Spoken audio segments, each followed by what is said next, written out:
안녕하세요. 디자인을 보시는 남자입니다. 그동안 채널을 운영하며 어려운 얘기들, 무거운 얘기들을 많이 다뤄왔고 얘기가 어려운 만큼 자동차랑 관심가는 대상을 빌려서 지식을 전달해 왔습니다.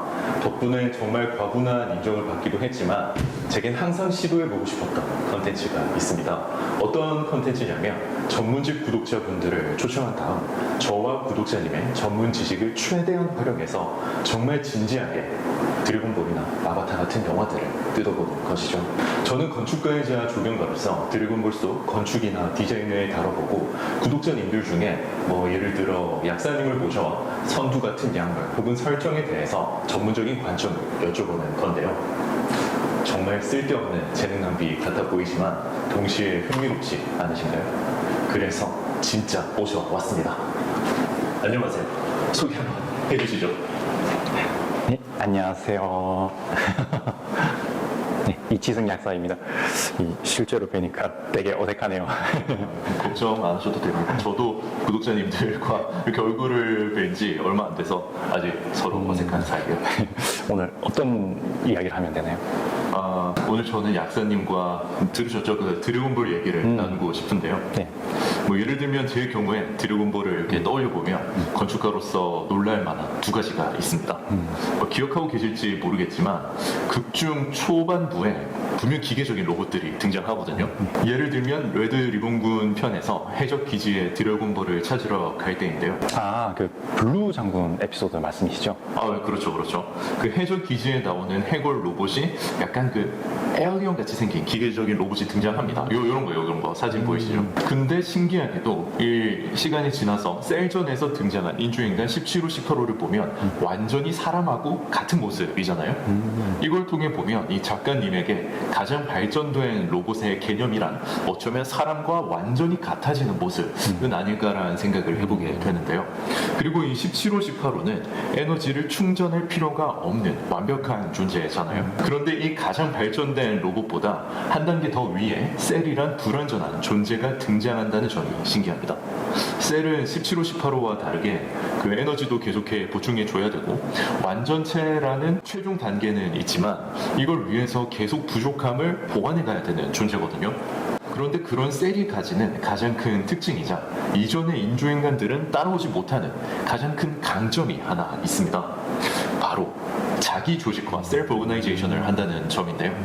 그렇다면 토리야마 아키라 작가님의 상상 속에서 궁극의 존재라는 건 바로 이 영화가 한국할까 순간 버벅거려서 그래요. 바로 이 자기 조직화를 할 수 있는 존재가 아닐까 싶은데요. 그런데 여기서 놀라운 점은 일본의 현대 건축에서도 비슷한 생각을 찾을 수 있다는 겁니다.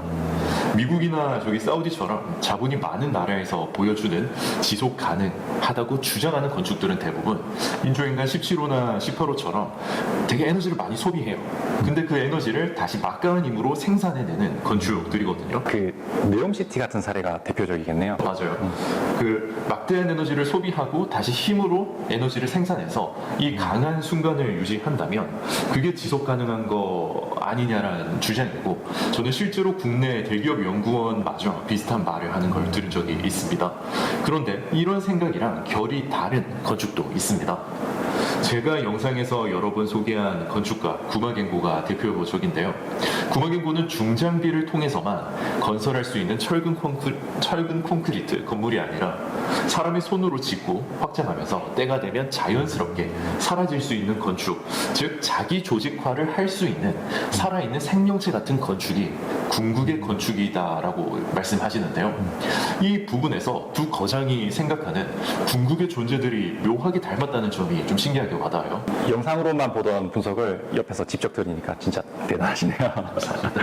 아니, 저는 이제 약사로서 바라볼 때 자기 조직화라는 것은 이 생명체, 유기체라면 당연히 지니고 있는 기본 특성 아닌가 생각도 드는데요. 이 부분이 왜 대단한지 조금 더 설명해 주실 수 있나요? 정말 좋은 질문입니다. 약간 제 의견에 태클 하나 거시려고 앞에 대단하다는 말을 하신 거였는데요. 유기체라면 자기 조직화가 당연한 거지만 유기체가 아닌 건축물이란 무생물이 유기체만 할 수 있는 자기 조직화를 흉내내기 때문에 대단하다는 얘기인데요. 이게 어쩌면 심화 과정에 들어가는 질문과 답변이 아닐까 싶긴 하지만 과거의 근대 건축들은 기계를 모티브로 디자인됐고 잘 아시죠?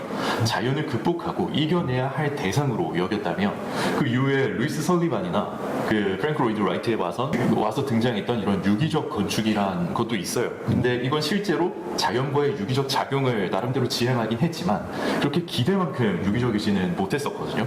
대부분 시각적으로 자연을 활용하는데 그냥 그치는 선언이 많았어요. 반면에 구마겐고대에 와서 한 단계 더 자기 조직화가 가능한 유기체에 가까워졌다는 점이 중요합니다. 건축물이 사람의 손에 의해 생겨났다가 사라지고 확장하고 축소하면서 주변과도 유기적인 작동을 하기 때문인데요. 이를 조금 더 깊게 보면 건물 자신이 아닌 사람 손으로 만드는데 자기 조직화라고 해석해도 저희가 자연스럽게 느끼지 않습니까?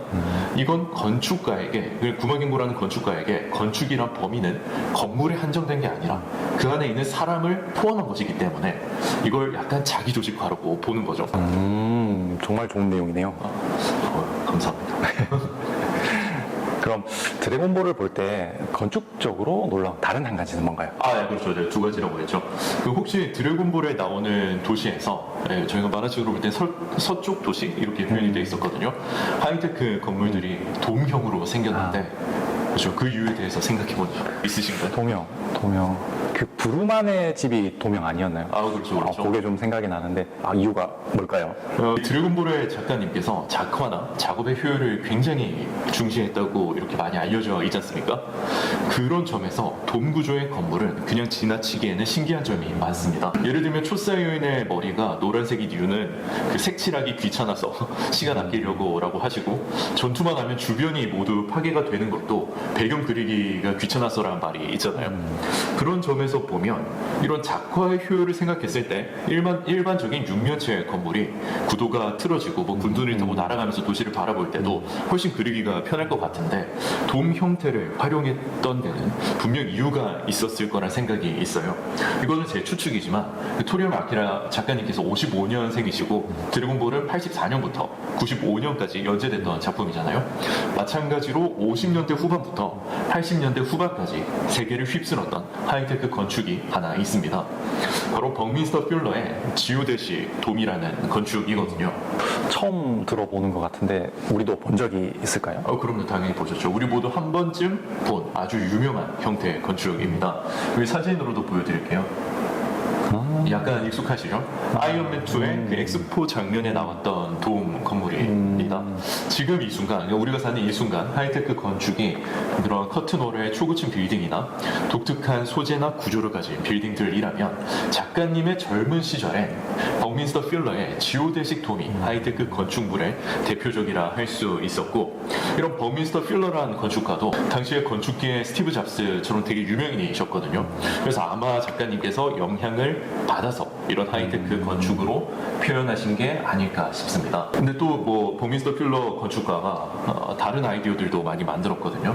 이런 다이막시온 시리즈라는 곳에서 집이나 자동차도 만드셨는데 보면 약간 캡슐에서 나오는 그런 자동차랑 결이 비슷한 느낌이 좀 있어요, 확실히.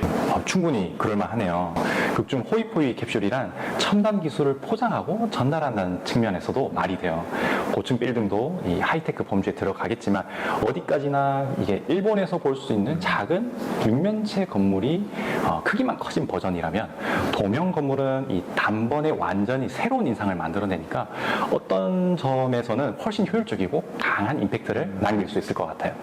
그 드래곤볼엔 이 알게 모르게 여러 마을, 도시가 나오지만 스토리상 큰 비중이 없었던 부루만의 집이 딱 기억나는 이유는 역시 그 새로운 하이테크함이 큰 인상을 남긴 게 아닌가 싶어요. 그러면 혹시 약사님께서는 드래곤볼을 보실 때 약사로서 놀라웠던 점 혹은 눈에 들어오는 점들이 있으셨나요? 역시 그 가장 먼저 떠오르는 건 당연히 선두죠. 약사로서 생각하는 선두에 정말 대단한 점 뭔지 아세요? 몸이 빠르게 낫는다 이런 평범한 다 하실 거 아니시죠? 그렇습니다. 이게 몸이 낫는다 하는 건 설정이니까 크게 놀랍지는 않은데요. 선두를 이제 약의 일종으로 봤을 때 약사로서 가장 이제 먼저 탐이 나는 거는 물 없이 바로 섭취할 수 있는 이 복용의 편리성이죠. 극 중에서 보면 이제 아주 급박한 전투에서도 어디서든 물 없이 바로 먹어요. 우리가 생각해 보면 약을 먹기 위해서는 이제 물이 필요하고 그러면 뭐 정수기가 있든 편의점에서 물을 사든지 해야 되잖아요.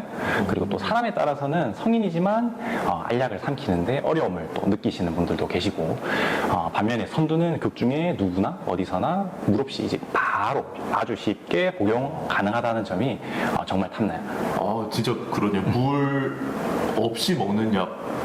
혁신적인데요? 그런 게 많으니까 가능한 건가요? 그런데 사실 이런 약은 이미 현실에 있습니다. 있어요? 있는 대단한 것처럼.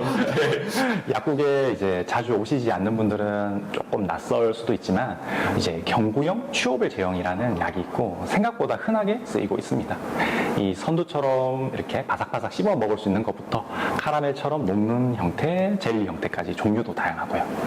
다만 이 취오벨 형태가 보편적으로 쓰이지 않는 이유가 있다면 아무래도 이제 첫 번째 제조 단가가 비싸다는 것, 두 번째는 보관이 좀 까다롭습니다. 바로 또 그런 점에서 선두가 대단한 점이 다시 또 떠오르는데요. 뭐 보관이 까다롭다는 건 뭐 약간 뭐 패키지가 좀 밀봉이 되어 있어야 되고 약간 이런 얘기인가요? 맞습니다. 저희 뭐 처방약처럼 그 일회용 패키지에 나올 수는 없는 약간 그렇죠. 보통 저희가 조제용 약은 여러 가지 약을 하나의 패키지에 이렇게 담아서 드리죠. 근데 취오벨 제형은 그런데 드리기가 조금 애매합니다. 선두는 취오벨 제형의 하나인데도 이게 보관이 굉장히 편리하거든요. 잘 생각해보면 극 중에 선두는 이 파우치 같은 곳에 밀봉도 안 된 상태로 가볍게 들고 다니죠. 실제 현실의 약들은 빛, 습기, 공기 모두 다 차단해야 되는데 선두는 마치 아주 특수한 코팅을 한 것처럼 보관이 정말 쉬워요. 이 선두를 약으로 본다면 이건 분명